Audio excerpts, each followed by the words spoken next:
Today we're joined by general practitioner Shayela Makemba, who will talk to us about foot odor and how to take care of it. Good morning and welcome. Thank you very much. Good morning for having me once again on the program, and good morning to our viewers at home. Lovely having you here, Doctor.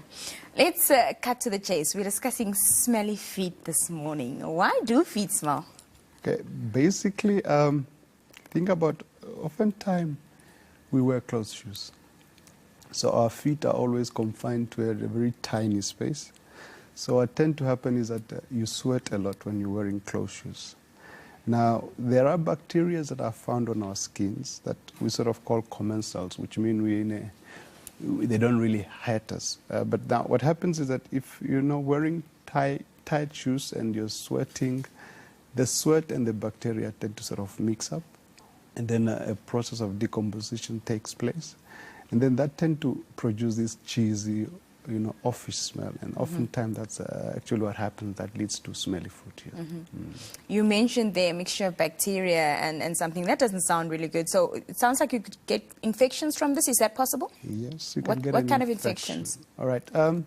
There are different types of infection that one can get with your feet. The common one is actually athlete's feet, which is basically, a fungal infection that tend to happen quite commonly in between your toes, especially when it gets wet. And the reason why it's also called athlete's feet is common with athletes that are often training most of the time. Of course, there are other infections that can happen as well that also even produce smells, like individuals that are having diabetes.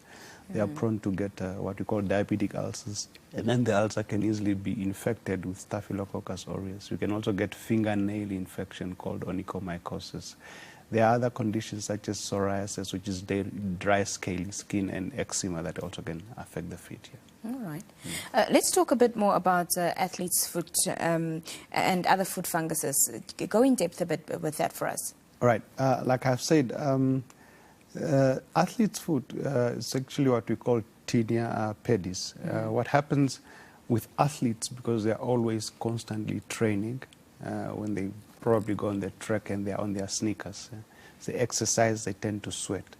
Now what happens is that fungus and bacteria tend to thrive in an environment that is wet, moist, sort of a dark environment. So you can imagine these athletes when they are training, they get sweaty, and all the normal bacteria that tend to be on our skin. Now they are in a confined space. It's dark, it's wet, it's moist.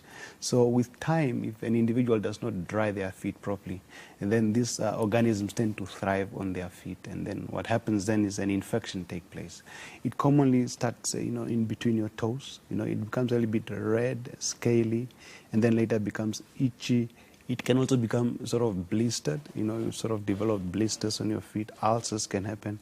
Progressively it becomes dry, and scaly. And oftentimes also what tend to happen is that because it's itchy, people tend to scratch, and when they scratch, they also in fact, spread it to their hands. Yeah, basically, that's the concept of athlete's feet. Is it also possible to pick up athlete's foot in, these communal showers at maybe the gym or so forth that you use, or at a bed and breakfast or hotels or wherever you stay? Is it possible that you could pick it up from there as well? Yeah, definitely. What happens by far in the public places, especially wet public places, say for instance, if you go to the gym, then after you're done gymming, you go into the locker room, it's wet, it's moist. That's why it's actually advisable for individuals after they've been to the gym, when they are now going to, bath and then, get ready for the day. Carry sandals, always wear something to protect your feet. In the shower? In the shower, yeah. The same applies if you're in a bed and breakfast, even in a hotel setting where maybe, the hygiene is a little bit questionable. It's always, advisable to wear sandals, because that can tend to actually predispose you to picking up these infections. Yeah. All right. A lot of people use foot powders to sort of combat smelly feet. What other, solutions are there other than athlete's foot? Obviously, if you've just got bad odor, you sweat a lot, you're wearing closed shoes, what can you do to help prevent your feet from smelling? All right. There are quite few basic things that one can sort of do, that are quite cost effective, that helps reduce the smelly foot. One thing that you can do, for instance, individuals that are prone to sweating a lot, probably changing your socks as often If you know that you really have a problem with sweat, even advisably so, twice a day. If you put on your socks in the morning, go to your office, if you have another pair, by 12 o'clock, put on another pair. That tend to help. That's one thing that one can do. Of course, keeping your feet dry all the time. Even at home after you have bathed, make sure that you dry them properly.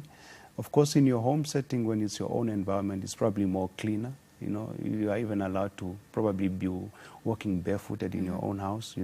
Try to wear what we call, well-ventilated, lighter shoes. Of course, you find, individuals, especially people that work at construction sites, they're often wearing gun boots and all this they wear the same shoes sort of over and over again. That sort of predispose them to, end up with smelly foot. So if possible, try to alternate your pairs of shoes.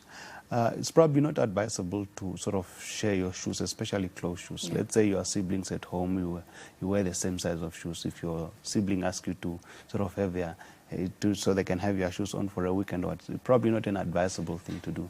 Yeah, if one sort of do this kind of simple, basic stuff, and of course just good to, personal hygiene and washing your feet regularly, that tend to help.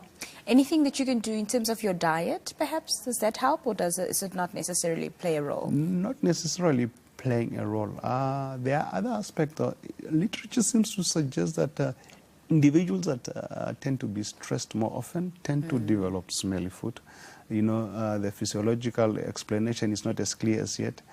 It's also the condition where, for instance, if a mommy is pregnant, we tend to see that there are hormonal changes that predisposes a pregnant mommy to sweating a little bit more often than when she's not pregnant.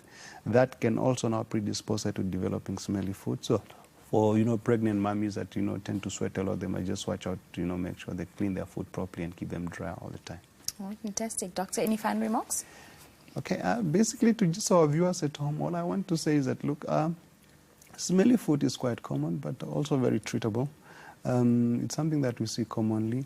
So individuals just need to sort of adhere to the basic things that we discussed earlier. Make sure that you wash your socks properly, change them as often, keep your foot dry. If you do those basic things, you should be fine.